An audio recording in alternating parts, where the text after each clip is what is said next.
नमस्कार, मैं रीमा प्रसाद। इस वक्त हम बड़ी खबर आपको बताएंगे। जब से रूस ने यूक्रेन पर हमला बोला है, तब से नाटो के सारे देश उसके विरोध में हो चुके हैं। हैरानी की बात तो यह है कि जो रूस के पड़ोसी थे वो भी नाटो का साथ देने लगे हैं। यूक्रेन के बाद फिनलैंड और स्वीडन नाटो में शामिल होने की कतार में है। लिहाजा बौखलाए हुए पुतिन ने इन दोनों देशों को सबक सिखाने की ठान ली है। इस बात की तस्दीक खुद स्वीडन ने की। देखिए स्पेशल।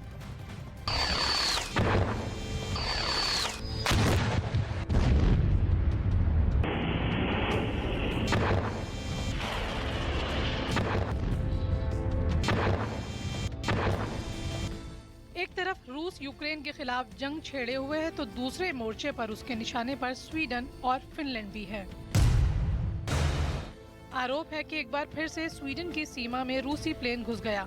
स्वीडन ने रूस पर बड़ा आरोप लगाते हुए दावा किया कि रूस का एक जासूसी विमान उसकी हवाई सीमा में दाखिल हुआ है। दावा किया जा रहा है कि ये रूस का AN-30 विमान था, जो स्वीडन के एयर स्पेस में दाखिल हुआ। स्वीडन के रक्षा मंत्रालय का दावा है कि रूसी विमान बाल्टिक सागर से होता हुआ आया और फिर हवाई सीमा का उल्लंघन करते हुए उसकी सीमा में दाखिल हुआ। दरअसल स्वीडन और फिनलैंड नेटो में शामिल होने की तैयारी कर रहे हैं, इसलिए दोनों देशों के साथ रूस की तनातनी बढ़ी हुई है। रूस इन दोनों देशों को चेतावनी दे चुका है कि उनको गंभीर परिणाम भुगतने पड़ेंगे। ऐसे में कई सवाल उठ रहे हैं। क्या यूक्रेन जैसा हाल स्वीडन का होने वाला है?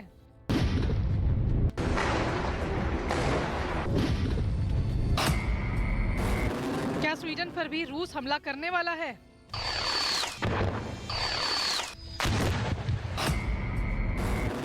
क्या रूस के टारगेट पर स्वीडन और फिनलैंड हैं? दरअसल यूरोप के दो देश स्वीडन और फिनलैंड इस समय खौफ में हैं, क्योंकि उनको डर सता रहा है कि कहीं रूस उन पर हमला न बोल दे। हमले की आशंका के पीछे वजह, क्योंकि ये दोनों देश यूक्रेन की तरह नेटो की सदस्यता लेने की तैयारी में हैं। स्वीडन हवाई क्षेत्र में रूसी विमानों की घुसने की ये पहली घटना नहीं है। इससे पहले भी मार्च महीने की शुरुआत में ऐसी घटना हुई थी। आरोप है कि 4 रूसी फाइटर प्लेन ने बाल्टिक सागर के ऊपर स्वीडन एयरस्पेस का उल्लंघन किया था।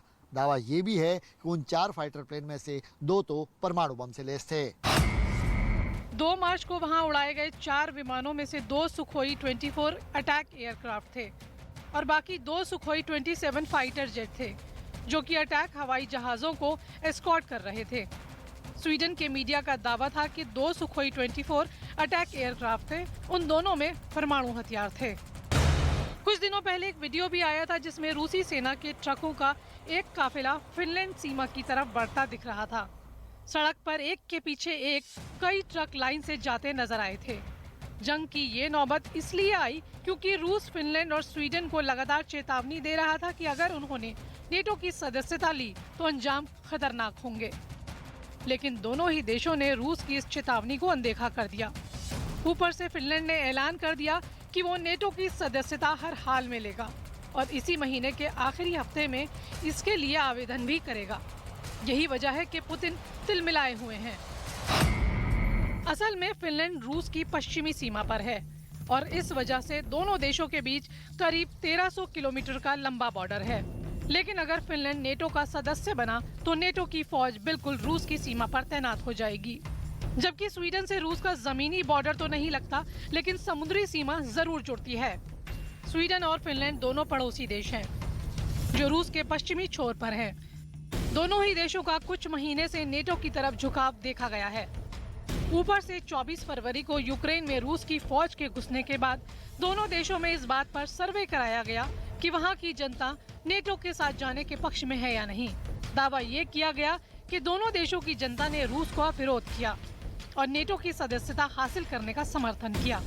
वहीं नाटो ने फिनलैंड की मदद से रूस की घेराबंदी शुरू कर दी है। नाटो के 3 युद्धपोत फिनलैंड पहुंच गए हैं और वहां 2 दिन के युद्धाभ्यास में शामिल हुए। वहीं फिनलैंड ने तकरीबन 2000 सर्वेलेंस ड्रोन खरीदने का फैसला लिया। ये इसलिए भी क्योंकि इसी ड्रोन की मदद से रूस के साथ जब जंग हो तो पुतिन की सेना को सबक सिखाया जाए, यानी हमेशा तटस्थ रहने के स्टैंड के खिलाफ फिनलैंड और स्वीडन ने रूस से दुश्मनी करने की ठान ली है। ये भी तय है, अगर जंग छिड़ी तो सीधा टकराव नेटो और रूस के बीच होगा, जो विश्व युद्ध से कम नहीं होगा। इसलिए फिनलैंड में लंबे वक्त से जंग की तैयारियां भी चल रही हैं। दावा ये है कि फिनलैंड पिछले कुछ महीनों में बंकर बनाने के काम पर तेजी से लगा हुआ है। वहां पर करीब 50,000 बंकर बनाए जा चुके हैं। कोशिश ये है कि अगर जंग की नौबत आई तो फिनलैंड के आम लोगों की जान बचाई जा सके। मतलब ये है कि फिनलैंड के 50,000 बंकरों में 50 लाख लोगों को ठहराया जा सकता है, जो फिनलैंड जैसे देश के हिसाब से काफी बड़ी संख्या है। फिनलैंड की कुल जनसंख्या ही करीब 55 लाख के करीब है और उसकी इस तैयारी का मतलब ये है कि वो रूस से टकराने के लिए पूरी तरह तैयारी कर रहा है। यानी पुतिन के क्रोध से बचने के लिए फिनलैंड पहले से ही तैयारियों में जुटा हुआ है। लेकिन सवाल यही है कि अगर पुतिन की सेना ने यूक्रेन जैसा ही हमला फिनलैंड पर किया तो वैश्विक मोर्चे पर अंजाम बेहद खतरनाक साबित हो सकते हैं। कुल मिलाकर जिस तरह से रूसी प्लेन स्वीडन की सीमा में दाखिल हुआ वो कुछ और ही संकेत दे रहा है।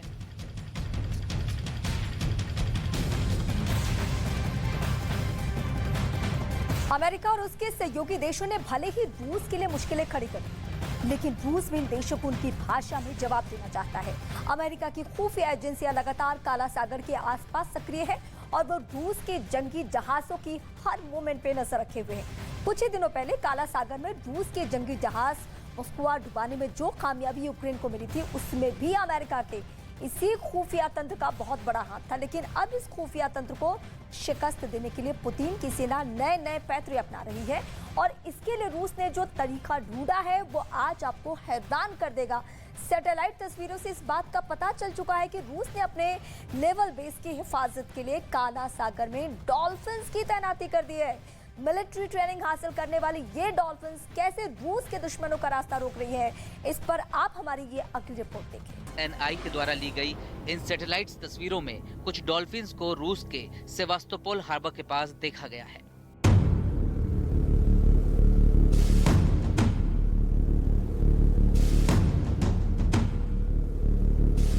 सेवास्तोपोल हार्बर क्राइमिया पेनिनसुला के दक्षिणी छोर पर है, जिस पर रूस ने 2004 में कब्जा कर लिया था।